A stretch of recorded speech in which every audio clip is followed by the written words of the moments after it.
Este es el comedor diario de Lushka. Acá compartimos tés, cafés, tostadas. Ella se sentaba acá, frente a un libro polaco. Cada vez que quería hablar sobre la Shoah, lo agarraba y me decía: yo te voy a leer y te voy a traducir.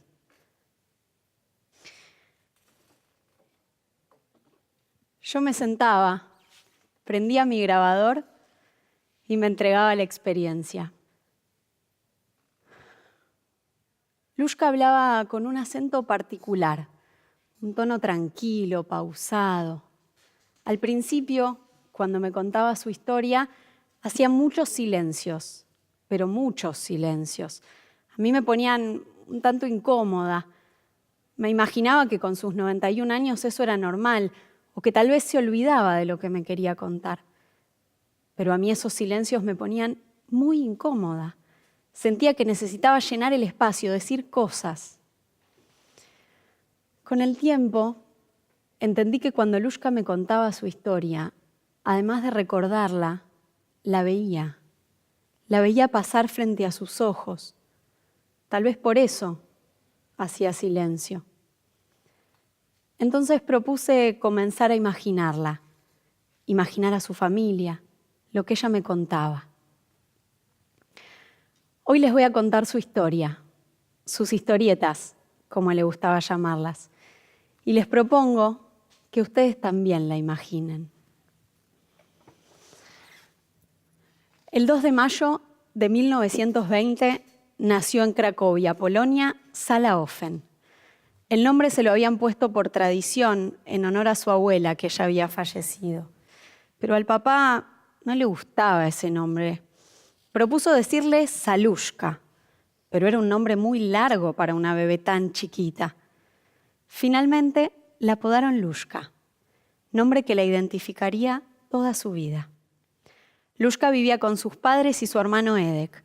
Tenía muchos tíos y primos. Y solía pasar el tiempo con su abuelo, un hombre al que le gustaban mucho los pájaros. Y tenía además una condecoración por haberle enseñado a uno de esos pájaros a silbar el himno polaco. Lushka tenía 19 años cuando planeó viajar a Viena, ir a estudiar para volver a Cracovia e instalar un local de ropa para bebés, de ajuares. Pero entonces irrumpió la guerra. En ese momento Lushka me contó que cuando los soldados ingresaron a Cracovia, la primera orden que dieron fue que todos los judíos debían tener un brazalete con una estrella de David que los identificara como tales. En ese momento los judíos no podían caminar por la vereda, debían hacerlo por la calle. El maltrato era constante. Su hermano estaba en primer año, pero como todos los judíos, debió dejar la escuela. Las restricciones y los maltratos iban en aumento, hasta que un día llegó la orden de ir al gueto, un pequeño lugar dentro de la ciudad destinado a que fueran allí todos los judíos. Lushka me contó que cuando sus padres recibieron la orden, se derrumbaron. Cuando llegaron al gueto y vieron las murallas, su mamá dijo: yo de aquí no salgo más. Cuando Lushka habló de sus papás, se le pusieron los ojos colorados, se le llenaron de lágrimas, y cuando terminó la frase, se largó a llorar. Yo le agarré fuerte la mano y acompañé su silencio. Soy llorona, me dijo, y volvió a sonreír. Al tiempo de llegar al gueto, una tarde a ella y a sus compañeras de trabajo las sacaron antes. Las calles del gueto estaban llenas de soldados, se oían gritos, tiros por todas partes. Cuando llegó a la casa, no había nadie. Al comenzar a preguntar, le dijeron que los soldados nazis habían sacado a las personas de las casas, las habían llevado a una plaza y de allí las habían subido a los trenes. Entre esas personas estaban sus padres y gran parte de su familia. Lushka quedó sola con su hermano y 2 primos. Más o menos un año después de eso, llevaron a todas las personas que quedaban en el gueto hacia un campo cercano, en Płoszów. Lushka me contó que allí había un cementerio judío y que habían construido el campo de concentración sobre ese cementerio. Allí estaba enterrado su abuelo, que había fallecido tiempo antes de que comenzara la guerra. Él fue para Lushka como un ángel guardián. A Płoszów le siguieron algunas semanas en Birkenau, un campo en Polonia. Luego de eso la trasladaron hacia un pueblo donde, según ella me contó, comparado con lo anterior era un lujo. ¿Por qué un lujo? Porque dormía solo con 15 chicas, cuanto antes lo hacía con más de 100. De todas formas, el trato seguía siendo inhumano. El 9 de mayo de 1945, las tropas rusas ingresaron al pueblo. El comandante que las liberó, al verlas, no pudo evitar llorar. Se encargó de traerles comida, les pidió que por favor comieran despacio para que sus cuerpos volvieran a acostumbrarse a comer. En ese momento, Lushka se acordó que durante la guerra todos los días soñaba con algo muy específico. Todos los días, Lushka soñaba con un pan grande y un plato lleno de papas. ¿Un pan y un plato lleno de papas? Eso en ese momento era un manjar. A partir de allí eran libres. Podían ir hacia donde quisieran podían trasladarse. Pero ¿cómo viajar? No había trenes, no podían subirse en los camiones con los soldados rusos. Bueno, con 4 compañeras decidieron volver caminando hacia Polonia. De día caminaban y de noche dormían en las casas de los campesinos que encontraban en el camino. Finalmente Lushka llegó a Cracovia. La ciudad estaba intacta, igual que antes. Pero nadie de su familia había vuelto. Lushka iba todos los días al Comité Judío y a la Cruz Roja a buscar en los listados a ver si algún familiar había aparecido en alguna parte de Europa. Pero nadie volvía. Finalmente un día su hermano Edek llegó a la ciudad. Aún estando enfermo de tifus y puro hueso, a partir de ese momento para ellos dos, las cosas comenzaron a ser un poquito más fáciles. Junto con una amiga y su hermano fueron a vivir una pequeña pieza, dispusieron algunos colchones y lograron comprarse una pequeña máquina de coser. Mientras Edek salía a trabajar a la metalúrgica, ella y su amiga se dedicaban a la costura, pero no lo hacían de cualquier manera.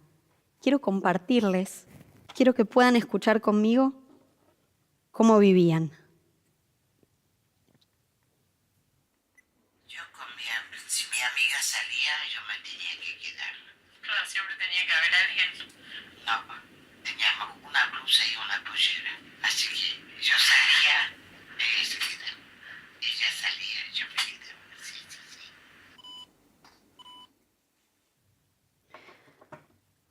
Antes de que comenzara la guerra, la mamá les había dado un papel donde les había escrito los datos de un tío y una tía que habían viajado hacia Argentina. Lógicamente el papel ya no lo tenían, pero recordaban que se habían trasladado a la ciudad de Buenos Aires. Tomaron un sobre y escribieron: Joseph Finder, calle... ¿Cómo era la calle? Quista, algo de Quista. Joseph Finder, calle Quista, Buenos Aires, Argentina.